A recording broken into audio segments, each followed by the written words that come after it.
Il y a par exemple la critique de la télé. J'en parlais encore hier avec un ami de gauche qui me disait oh, la télé ça rend con, la télé ceci, la télé cela, comme si elle était le pire des maux de l'époque. Alors, moi, il y a deux choses que je lui oppose. C'est d'abord ma propre pratique. C'est-à-dire, j'ai été un enfant téléphage. Et comme il me disait que la télé rendait bête, ce qui est un cliché de gauche, je lui disais donc je suis bête. Il m'a dit non, non.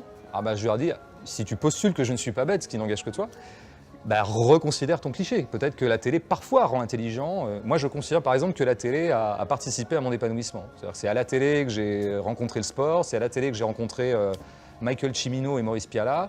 Et c'est à la télé que j'ai rencontré Alain Chabat et tout un tas de comiques décisifs dans ma formation. Le discours sur la télé, en plus, me paraît toujours un discours anti-peuple, en fait, parce que c'est quand on interroge les gens de gauche sur la télé, on leur dit « mais toi, tu la regardes jamais, la télé ?»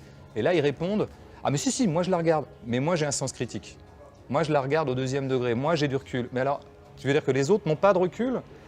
Parce qu'évidemment, c'est toujours les autres qui sont pas bien. Et quand on creuse ce discours, on s'aperçoit que cet homme de gauche qui est en train de nous faire la critique de la télé, il est quand même globalement en train de mettre en doute l'intelligence du peuple.